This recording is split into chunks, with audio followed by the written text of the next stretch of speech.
بسم اللہ الرحمن الرحیم۔ السلام علیکم، نور اللہ آپ کی خدمت میں حاضر ہے۔ جناب جسٹس منصور علی شاہ صاحب کی تقریر، بلکہ دھواں دھار تقریر اور چیف جسٹس کا استعفیٰ، یہ کیا کہانی ہے؟ لیکن اس کے ساتھ ساتھ آپ کو بتاؤں کہ یاسمین راشد صاحبہ کا جو ضمانت ہے اس کے لیے بہت سارے لوگ اپنی ضمانتیں واپس لینے کو تیار ہیں۔ ان کا ہمیں ضمانت نہ دیں، یاسمین راشد صاحبہ کو ضمانت دے دیں۔ یہ کیا کہانی ہے؟ لیکن اس سے پہلے آپ کو بتاؤں کہ ارشد ندیم چھائے ہوئے ہیں، گولڈ میڈل جیت کر آئے ہیں، اور یقیناً بہت بڑی خوشی کی بات بھی ہے اور فخر کی بات بھی ہے۔ صدر مملکت نے بھی ان کے لیے سرکاری اعزاز کا اعلان کر دیا ہے، انعامات کے اعلانات ہو رہے ہیں، بہت زبردست چیز ہو رہی ہے۔ خوشی کی بات یہ ہے کہ سب لوگ اس کو سیلیبریٹ کر رہے ہیں، اور یہ ایک ایسی امید کی کرن ہے کہ ہم باقی شعبوں میں بھی اسی طرح سے ترقی کرتے ہوئے آگے بڑھ سکتے ہیں۔ ارشد ندیم واحد شخصیت نہیں ہے، اس سے پہلے بھی ہمیں اس طرح کے مواقع ملے ہیں۔ ہم نے مختلف کھیلوں میں، اس میں ریسلنگ میں تھا، باکسنگ میں ہوا، سنوکر میں ہے، اس سے پہلے چلے جائیں تو اسکواش میں تو ایک لمبے عرصے تک ہم حکمرانی کرتے رہے ہیں، ہمارے پلیئرز جہانگیر خان اور جانشیر خان۔ ہاکی میں ہماری ٹیم ہمیشہ سے جیتی رہی، ایک طویل عرصے تک مسلسل جیتی رہی۔ کرکٹ میں ہم نے ورلڈ کپ جیتے ہیں، میں کہہ رہا ہوں، ایک وہ 92 والا ہی نہیں صرف۔ پر یہ ساری چیزوں کے ساتھ ارشد ندیم کا بھرپور استقبال کے پلانز اور اس کا پذیرائی، اور ممکن ہے 14 اگست کو اس کے حوالے سے خصوصی تقریبات بھی ہوں۔ تو یہ ساری چیزیں تو اپنی جگہ چل رہی ہیں، لیکن پی ٹی آئی کے معاملات حل نہیں ہو رہے۔ یاسمین راشد صاحبہ کی ضمانت کے لیے جو شادمان تھانے کا ان کا کیس ہے، جلاؤ گھیراؤ اور شرپسندی کا جو کیس ہے، اس میں ان کی ضمانت کی درخواست تھی، جہاں پہ شاہ محمود قریشی سمیت باقی جو پی ٹی آئی کے رہنما ہیں وہ کہتے ہیں کہ جناب ہم اپنی درخواستیں واپس لے لیتے ہیں، لیکن یاسمین راشد صاحبہ کی ضمانت ہو جانی چاہیے۔ اچھا، اس کے لیے وہ جو گراؤنڈ بنا رہے ہیں یا جو وجہ بتا رہے ہیں وہ ان کی بیماری ہے کہ وہ کینسر کی مریضہ ہیں۔ اگر کینسر کی مریضہ یا کسی بھی بیماری کے مریض کو قانون کے مطابق ریلیف مل سکتا ہے تو یاسمین راشد صاحبہ کو ضرور ملنا چاہیے۔ اچھا، میں نے ایک سے زیادہ مرتبہ آپ کو وہ واقعہ سنایا کہ اپریل میں میں اپنے کسی عزیز کی بیماری کی وجہ سے سروسز ہاسپٹل میں موجود تھا، اور میرے سامنے جب ایک بلاک کو، ایک پورشن کو خالی کرا کے، ایمرجنسی کا ایک پورشن جو اسٹروک بے ہے، اسٹروک کے پیشنٹس کے لیے وہ ہے، اس کو فوری طور پہ خالی کرا کے، اور وہاں سیکیورٹی اور پروٹوکولز وہ لگا دیے گئے، کیونکہ یاسمین راشد صاحبہ نے اپنے چیک اپ کے لیے آنا تھا۔ وہ آئیں، ان کا چیک اپ ہوا، وہ کچھ دیر وہاں بیٹھیں، پھر اس کے بعد چلی گئیں، لیکن اس دوران میں ان کے آنے سے پہلے کم از کم 2-2.5 گھنٹے ہسپتال کی ساری انتظامیہ سڑک پر ان کے انتظار میں، ان کے پروٹوکول کے لیے کھڑی ہوئی تھی۔ اچھا، تو مسئلہ صرف یہ ہے کہ تمام پولیٹیکل رہنما جو ہیں وہ اس بات کا گلہ کرتے ہیں کہ ان کے ساتھ انصاف نہیں ہو رہا، انہیں سہولتیں نہیں مل رہی، لیکن اس کا بڑا سمپل سا حل ہے کہ جو جماعت حکومت میں ہو وہ اس بات کو یقینی بنائے کہ سیاسی رہنماؤں، سرکاری افسروں، فوجی افسروں، M N As, M P As, parliamentarians, وزراء، ان سب کے ساتھ ساتھ عوام کو بھی صحت کی مناسب سہولتیں ملیں، ان کو بھی باعزت طریقے سے ٹریٹ کیا جائے، ڈیل کیا جائے، اور پھر اس کے بعد جب ان کی حکومت نہ ہو تو آنے والی حکومت بھی ان کے ساتھ اچھا سلوک کرے۔ تو حکومتیں تو آتی جاتی رہتی ہیں، اور ایسا ہی معاملہ ہم نے بنگلہ دیش میں بھی دیکھا ہے۔ بنگلہ دیش میں جہاں پر طلباء کے شدید احتجاج کے بعد وہ ایک ایسا پریشر بنا کہ جہاں پہ ان کی وزیر اعظم وہاں سے فرار ہو گئیں، اور وہ ابتدائی طور پہ تو انڈیا چلی گئی ہیں، اس کے بعد آگے ان کا کیا معاملات ہوتے ہیں یہ تو بعد کی بات ہے، لیکن وہاں پر کورٹ میں ایک اجلاس ہو رہا تھا، فل کورٹ اجلاس بلایا گیا، تو طلباء وہاں بھی جمع ہو گئے، انہوں نے گھیراؤ کیا، اور پھر انہوں نے اسی طرح سے الٹیمیٹم دیا 1 گھنٹے کا چیف جسٹس کو کہ وہ استعفیٰ دے دیں۔ یہ میں اسی طرح سے الٹیمیٹم اس لیے کہہ رہا ہوں کہ وزیر اعظم حسینہ واجد کو بھی 45 منٹس کا الٹیمیٹم دیا گیا تھا کہ آپ استعفیٰ دے دیں، فوج کی طرف سے تھا، اور پھر انہیں استعفیٰ دینا پڑا تھا، انہوں نے استعفیٰ دے دیا۔ اب چیف جسٹس کا استعفیٰ اسی طرح سے لے لیا گیا ہے۔ اچھا، چیف جسٹس کا ایک تو لنک یہ بنتا ہے کہ عدالت نے وہ فیصلہ دیا تھا، وہ کوٹا سسٹم جو حکومت نے ختم کر دیا تھا، عدالت نے بحال کیا، جو اس سارے انتشار کا، اس سارے جھگڑے کا سبب بنا۔ تو اس سارے معاملے میں بنگلہ دیش ایک بحران سے گزر رہا ہے۔ تعلیمی اداروں میں طلبہ تنظیموں پر پابندی لگائی جا رہی ہے۔ اچھا، یہی طلبہ جنہیں ہیرو بنا کر پیش کیا جا رہا ہے، جنہوں نے جن کے بارے میں کہا جا رہا ہے کہ وہ انقلاب لے آئے ہیں، ان کی سیاسی سرگرمیوں پر پابندی لگائی جا رہی ہے۔ الٹیمیٹلی ہونا یہی ہے کہ بہت سی چیزوں پہ پابندیاں لگیں گی۔ یہ چند دن کی خوشیاں اپنی جگہ، وہ بالکل غلط ہو رہا تھا، کوٹا والا سسٹم بالکل غلط تھا، اور وزیر اعظم نے اگرچہ ان کا تو بیان یہ ہے یا ان کا ورژن تو یہ بنتا نا کہ انہوں نے تو ختم کر دیا تھا، یہ تو عدالت نے بحال کیا تھا، لیکن عدالتی فیصلے بہت سے جگہوں پر بحران کا باعث بنتے ہیں۔ جیسے کل پاکستان میں پاکستان پیپلز پارٹی کے سربراہ بلاول بھٹو زرداری نے تقریر کرتے ہوئے کہا تھا کہ سیاسی جماعتوں کی وجہ سے نہیں بلکہ عدالتی فیصلوں کی وجہ سے سیاسی بحران آتے ہیں۔ تو اسی قسم کا بحران کا شکار بنگلہ دیش بھی ہے، اور ہمارے ہاں بھی کچھ لوگوں کی خواہش ہے، ان کا دل کرتا ہے کہ پاکستان بھی اسی قسم کے بحران کا شکار ہو جائے۔ اچھا، انہوں نے ہماری جو لوکل سیاست میں خاص طور پہ پی ٹی آئی کے بارے میں جب ہم بات کرتے ہیں تو انہوں نے پہلے ایک شور مچایا، اور ان کی خواہش تھی کہ کسی طرح پاکستان کا حشر سری لنکا والا ہو جائے، جہاں پہ ڈیفالٹ ہوا تھا، اور وہ جو بھی حالات تھے، ہماری پی ٹی آئی چاہتی تھی، ہمارے ملک میں پی ٹی آئی یہ چاہتی تھی کہ پاکستان کا اس طرح کا حشر ہو جائے۔ اچھا، اس کے لیے خود انہوں نے باقاعدہ پریکٹیکل کام کیے کہ آئی ایم ایف کے ساتھ کیے ہوئے معاہدوں سے مکر گئے،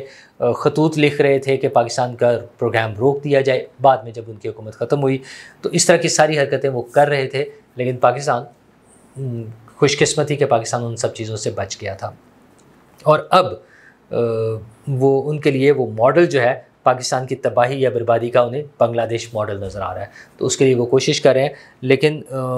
کچھ سملیرٹیز بہرحال کہیں نہ کہیں چیزیں آ رہی ہوتی ہیں۔ اس میں ایک بڑی چیز جو ہے وہ عدالتی بحران ہے، عدالتی فیصلے۔ اچھا، اس سے پہلے بھی پنجاب اسمبلی کے حوالے سے جو فیصلہ تھا، وہ یہ سارا بحران جو ہے اس کی ایک بڑی وجہ، جڑ اگر ڈھونڈی جائے تو وہ پنجاب اسمبلی کے حوالے سے فیصلہ تھا، اور سراسر آئین کو ری رائٹ کرنے والا فیصلہ تھا وہ۔ اچھا، اسی طرح کا ایک فیصلہ اب آیا جس کے بارے میں آئینی ماہرین یہ کہتے ہیں کہ یہ آئین کو ری رائٹ کرنا، یا بلکہ ہاں ری رائٹ کرنا تو لوگ کہہ رہے ہیں نا، ججز نے، جو 2 ججز نے اختلافی فیصلہ دیا ہے، ان کا کہنا یہ ہے کہ یہ آئین کی 51 اور مختلف آرٹیکلز کو معطل کرنے کے مترادف ہے۔ آئین کے مختلف شقوں کو معطل کیا جا رہا ہے اس فیصلے کے ذریعے کہ اس کا اطلاق یا اس پر عمل درآمد صرف اسی صورت میں ہوتا ہے کہ اگر ان کو معطل کیا جائے۔ تو ایسے ماحول میں آج ایک تقریر سامنے آئی ہے، اور وہ تقریر ہے جسٹس منصور علی شاہ صاحب کی۔ ویسے تو جسٹس منصور علی شاہ صاحب 23 اگست تک کے لیے چیمبر ورک پہ چلے گئے ہیں۔ چیمبر ورک کا مطلب یہ ہے کہ وہ چھٹیوں پر تو نہیں تھے، لیکن وہ عدالتی امور بھی انجام نہیں دیں گے، مطلب عدالت نہیں لگائیں گے، فیصلے نہیں کریں گے، کیسز نہیں سنیں گے۔ چیمبر میں وہ کوئی بھی کام ہو سکتے ہیں، کوئی خاص اسائنمنٹ ہو سکتی ہے، کوئی فیصلے لکھوانے ہوں انہوں نے تو وہ بھی ہو سکتا ہے۔ ویسے تو 12 جولائی والا فیصلہ بھی ابھی تحریری شکل میں سامنے نہیں آیا ہے، اس کا بھی انتظار کیا جا رہا ہے۔ اچھا، اور اس کے تحریری فیصلہ آنا اس لیے بھی ضروری ہے کہ اس کی بنیاد پر جو اپیلیں ہیں، ریویو ہے، اور باقی کیسز جو ہیں انہوں نے آگے بڑھنا ہے۔ حکومت نے تو خیر آئین وہ قانون سازی بھی کر لی ہے الیکشن ایکٹ میں تبدیلی کی صورت میں، ترامیم کی صورت میں، لیکن ان کے آج کا جو خطاب تھا اسلام آباد میں، ایک ویسے تو تنظیم وہ لاہور میں بھی ہے، سینٹر فار سوشل جسٹس۔ اچھا، ان کی اسلام آباد میں ایک تقریب ہوئی ہے جو اقلیتوں کے حوالے سے، خاص طور پر اقلیتوں کے حوالے سے 2014 کا ایک فیصلہ تھا، اس پر عمل درآمد ابھی تک نہیں ہو سکا پراپر، تو اس کے لیے، یا اب آ کر ہوا ہے، تو انہوں نے اس کے لیے ایک تقریب وہاں رکھی تھی اقلیتوں کے حوالے سے۔ وہاں پہ جسٹس منصور علی شاہ صاحب موجود تھے۔ انہوں نے جو تقریر کی ہے، اس تقریر میں بیسیکلی تو وہ 2014 والے فیصلے کا کہا ہے۔ انہوں نے کہا اس فیصلے پر عمل اب ہوا ہے۔ اچھا، 2014 والا فیصلہ تھا، تو ان کا کہنا یہ تھا کہ ایسا نہیں ہے کہ سپریم کورٹ کے فیصلوں پر عمل نہیں ہوتا، سپریم کورٹ اپنا اختیار آئین سے لیتی ہے، ہماری ذمہ داری ہے کہ ہم توازن برقرار رکھیں، اگر فیصلوں پر عمل درآمد نہیں ہوتا تو آئین کی خلاف ورزی ہوگی، سپریم کورٹ کا نے فیصلہ کر دیا تو اس پر عمل ہوگا۔ اچھا، یہ انہوں نے وہ 2014 کے فیصلے کے حوالے سے باتیں کی ہیں، لیکن لوگ اس کو رنگ دے رہے ہیں 12 جولائی 2024 کے فیصلے سے۔ اچھا، ممکن ہے کہ وہ لفظوں کا ہیر پھیر اس طرح سے ہوتا ہے کہ اس کا مطلب کچھ بھی نکالا جا سکتا ہو، لیکن اس میں بیک گراؤنڈ اگر دیکھا جائے اس کا کہ کیا پس منظر ہے تو وہ 2014 کا اقلیتوں کے حوالے سے فیصلہ تھا۔ اچھا، اس میں اور بہت سی چیزیں پھر انہوں نے اقلیتوں کے حقوق کے حوالے سے بات کیا، اس میں مذہبی حوالے بھی دیے ہیں، قرآن کا بھی اور پاکستان کے آئین کا بھی، کہ مذہبی آزادی کس حد تک حاصل ہے، اور یہ ساری چیزوں کا انہوں نے ذکر کیا۔ لیکن اس کا مزیدار ایک پہلو یہ بھی ہے کہ عبدالقیوم صدیقی صاحب جو کورٹ رپورٹر بھی ہیں، معروف کورٹ رپورٹر ہیں، بلکہ اب تو کورٹ رپورٹر سے بڑی چیز وہ بن چکے ہیں ماشاءاللہ، انہوں نے ایک اپنا بڑا لمبا چوڑا سا ایک ٹویٹ کیا ہوا ہے، اور وہ کہتے ہیں کہ آج مرگلا ہوٹل اسلام آباد میں اقلیتوں بارے سپریم کورٹ کے 2014 کے فیصلے پر عمل درآمد کے حوالے سے سینٹر فار سوشل جسٹس کے تحت تقریب